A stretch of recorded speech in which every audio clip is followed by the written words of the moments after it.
compuso con un cuchillito de luna lunera, cortarán los hierros de tu calabozo. Hola a todos, un día más. En este vídeo nos vamos a adentrar en el origen del saber filosófico, es decir, vamos a explicar cuáles son aquellos resortes internos o aquellos mecanismos que tenemos dentro de nosotros y que nos empujan o que nos lanzan a la búsqueda del conocimiento, a la búsqueda del saber. Y estos resortes o estos mecanismos internos podemos delimitarlos en tres, que son el asombro, la duda y la conmoción existencial. Vamos a empezar por el asombro. ¿Qué es el asombro? ¿Cuándo nos asombramos de algo? Pues el asombro es aquella sorpresa que sentimos ante algo sorprendente o algo inesperado, algo que no esperábamos. Lo interesante del asombro es que se agazapa o se esconde entre las cosas cotidianas. Justamente porque al tenerlas a simple vista o verlas todos los días, llega un momento en el que se nos vuelven invisibles, en el que no reparamos en ellas, porque nos parecen totalmente evidentes. Sin embargo, es posible volver a mirar estas cosas cotidianas o estas cosas que tenemos a simple vista de una manera nueva, ¿vale? Para de esto que se nos hacía tan cotidiano o tan obvio o tan evidente, volverlo misterioso. Y esto es lo que hace el filósofo. Ortega y Gasset, prácticamente el mejor filósofo que tenemos en España, tiene una teoría muy interesante en la que distingue entre creencias e ideas. Las creencias, dice Ortega y Gasset, son una clase especial de ideas que tenemos tan sumamente asumidas que no tenemos la necesidad o que no nos vemos en la necesidad de defenderlas. Simplemente porque las tomamos como evidentes, las tomamos sin meditarlas, sin más. ¿Y por qué las tomamos sin más? Pues porque una característica de las creencias es que existen antes que nosotros, es decir, que las heredamos. Y como las heredamos, todo el mundo las compartimos.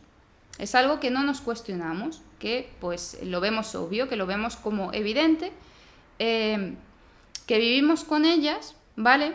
Y dice Ortega y Gasset que las creencias, en vez de tener nosotros creencias, son las creencias las que nos tienen a nosotros. ¿De acuerdo? Porque sin creencias, dice Ortega, no podríamos vivir. O sea, necesitamos a algo a lo que aferrarnos. No podemos estar todo el día o dudando absolutamente de todo, ¿no? Necesitamos algo que nos parezca obvio, que no necesitemos cuestionárnoslo una y otra vez, porque si no, no podríamos hacer nada. O sea, nos paralizaría nuestra acción. En este sentido, Ortega y Gasset pone un ejemplo bastante ilustrativo para definir qué es una creencia. Por ejemplo, nosotros cuando estamos en casa y decidimos, me voy a despejar un poco, voy a salir a la calle.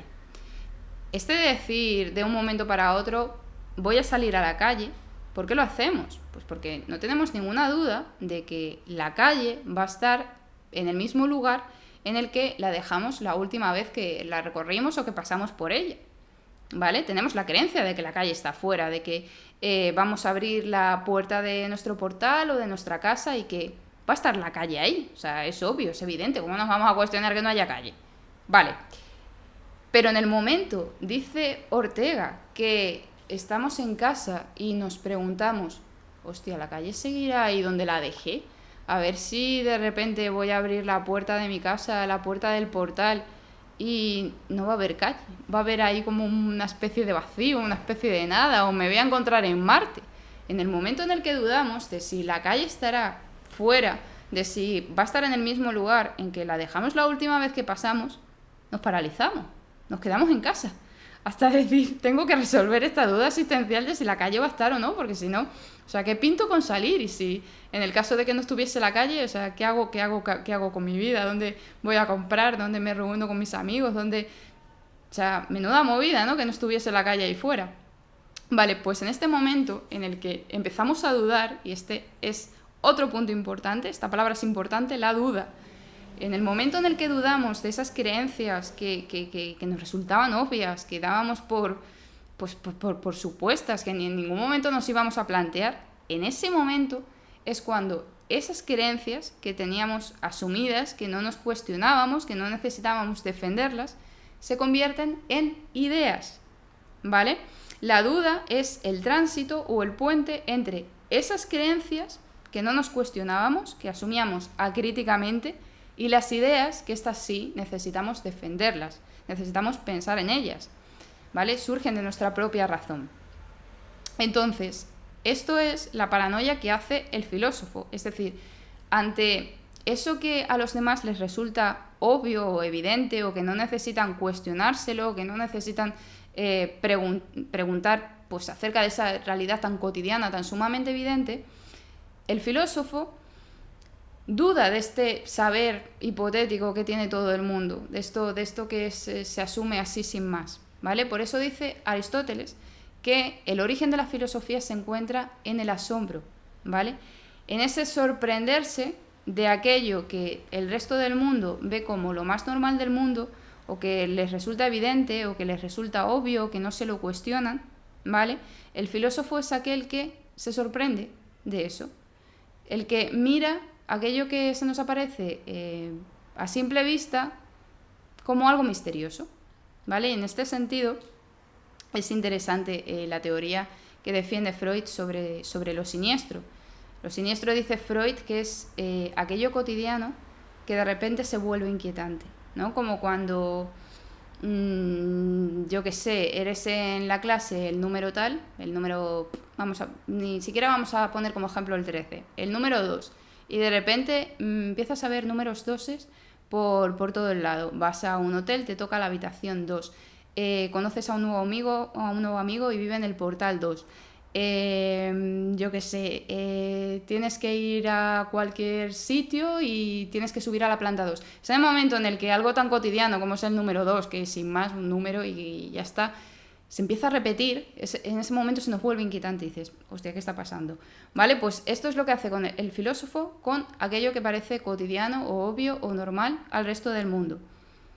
Hacer de eso que se nos aparecía como cotidiano, como obvio, como sin más, como aquello que no tenemos la necesidad de cuestionarlo, ¿vale? Como algo misterioso, como algo sorprendente, algo que se puede mirar con una mirada nueva. Vale, pero este asombro es común en todos los mortales, es decir, todo el mundo se asombra de aquellas cosas que nos parecen evidentes, que tenemos a simple vista y que prácticamente no son invisibles. O sea, todo el mundo se ha planteado alguna vez en la vida si la calle estará fuera o estará en el mismo sitio donde la dejamos la última vez. Pues dudo yo mucho que el común de los mortales haya planteado esta cuestión alguna vez o mucho menos que sea recurrente. Entonces, ¿quién es el que se asombra? ¿Quién es el que se sorprende de todas estas cosas que al común de los mortales les parecen pues lo más normal del mundo o les parecen obvias? Pues el desgraciado del filósofo. O sea, ¿el filósofo qué hace? El filósofo, vamos a tomar como ejemplo a Sócrates, el moscardón de la filosofía. Él se definía a sí mismo como un moscardón, que molestaba a los caballos para inquietarles. O sea, imaginaos aquí al personaje Sócrates. Sócrates decía, la famosa frase de Sócrates, solo sé que no sé nada. O sea, lo único que sabía Sócrates es que sabía que no sabía nada. ¿Y cómo tenemos que interpretar esta frase? Pues en modo irónico, porque es el más entretenido.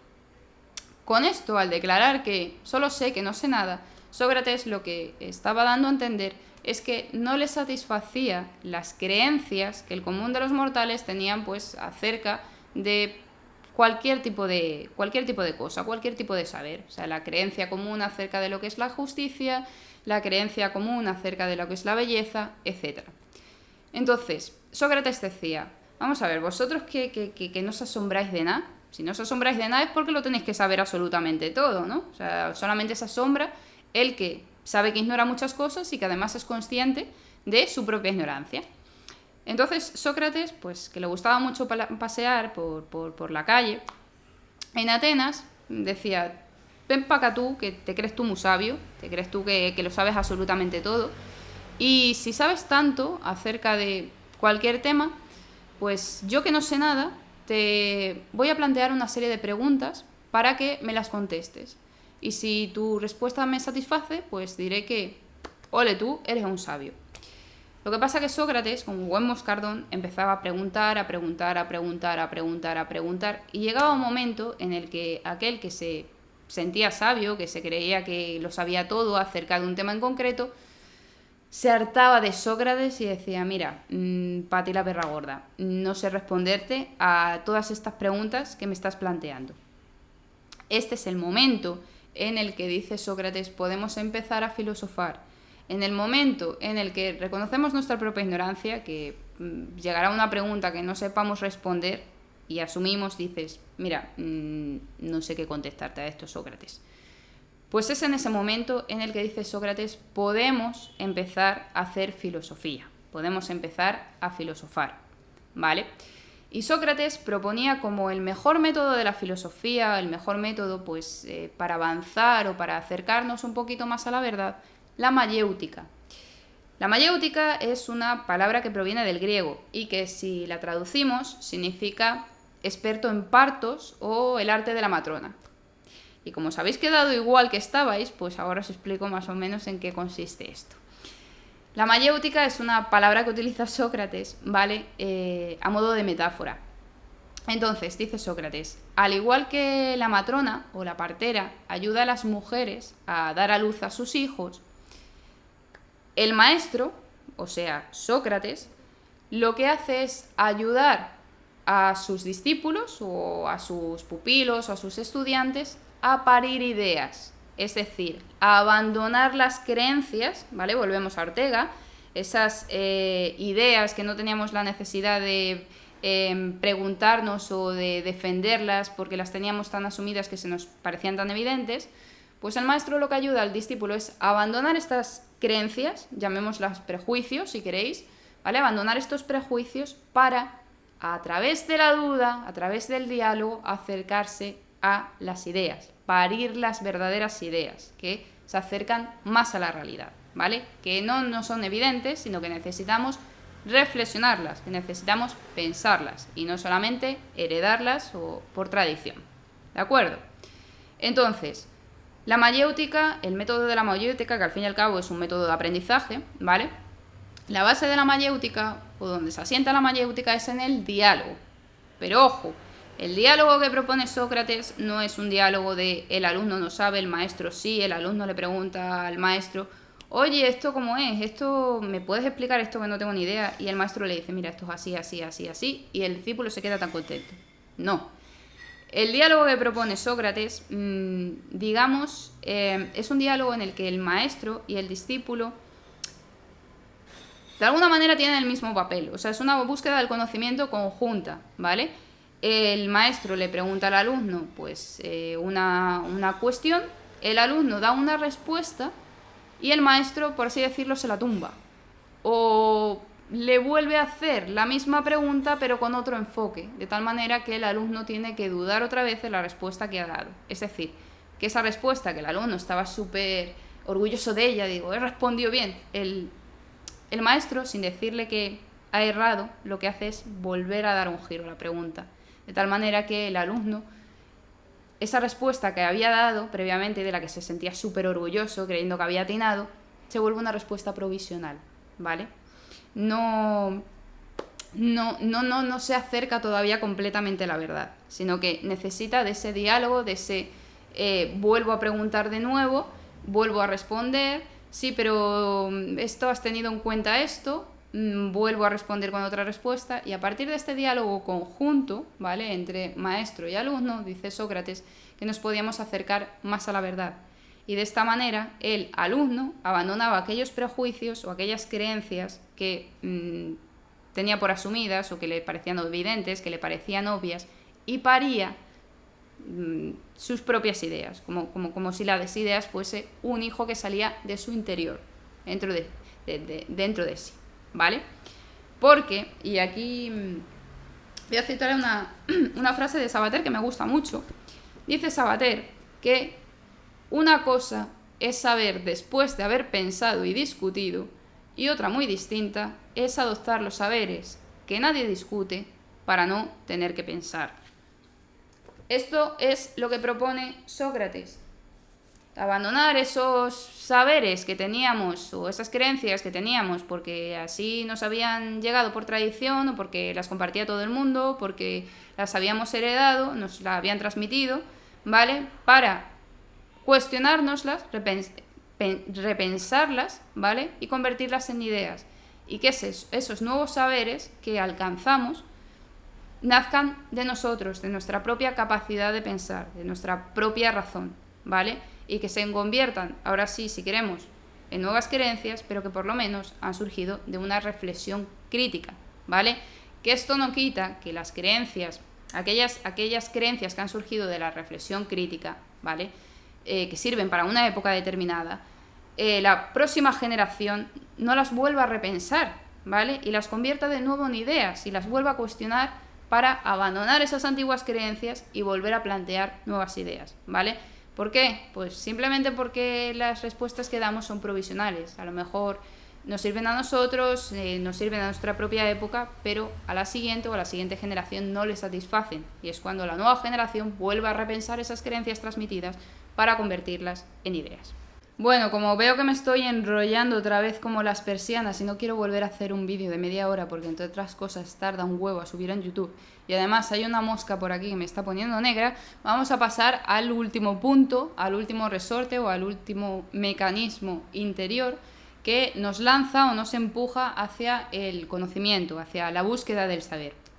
Y este último resorte o este último mecanismo es la conmoción existencial. Vale, por conmoción existencial, ¿a qué me refiero? Pues me refiero a esa situación, ¿vale?, que nos sacude o a esos acontecimientos que nos sacuden y nos despiertan como si hubiésemos vivido durante todo este tiempo en un sueño, ¿vale? El filósofo y psiquiátrico alemán Karl Jaspers, que no Jampers, Jampers son los gusanitos, y ahora que lo pienso, tiene un poco nombre de perro. Bueno, Jaspers habla de esta conmoción existencial, de estos acontecimientos que nos sacuden y nos despiertan como situaciones límite, ¿vale? Situaciones límite son, por ejemplo, la muerte de un ser querido, ¿no? Cuando no sabemos que un ser querido, un familiar o lo que sea se va a morir, pues nos conmociona, ¿vale? Nos sacude por dentro y empezamos a ver la vida de otra manera. O cuando, por ejemplo, nos dicen a nosotros mismos que tenemos una enfermedad, una enfermedad incurable, no un constipado, que sin más, ¿no? Paracetamol y listo. O cuando es una enfermedad importante, ¿vale? Entonces, Jaspers habla de estas situaciones como situaciones límite, que son pues eso, el dolor, la muerte, el azar, la culpa, la lucha, etcétera. Todos estos acontecimientos que nos hacen que antes, mientras vivíamos que si jiji, jaja, y como en una ensoñación, como la vida es maravillosa y de repente te pasa alguna de estas cosas, pues te sacuden por dentro, te matan por dentro y empiezas a ver la vida de otra manera, ¿no? Empiezas a cobrar, a ser consciente de tu propia fragilidad, ¿no? De una forma dolorosa. Entonces, ante estos acontecimientos nos despiertan en nosotros preguntas como ¿quién soy yo? ¿Qué sentido tiene todo esto? ¿Por qué estoy aquí? ¿Qué estoy haciendo aquí? ¿De quién es esta vida? ¿Qué diría Sabina? Etcétera. Y con esto damos terminado ya este vídeo, ¿vale? Y en el próximo nos vamos a adentrar en, por fin, el paso del mito al logos, que yo creo que es el punto con el que todos los libros de filosofía empiezan el tema del saber filosófico. Yo he dado un cierto rodeo, que ni los toreros, pero bueno, el saber no ocupa espacio, salvo cuando pues necesitas poner un montón de libros, ¿vale?, para pues colocar el micrófono y la cámara y esas cosas. Hasta la próxima.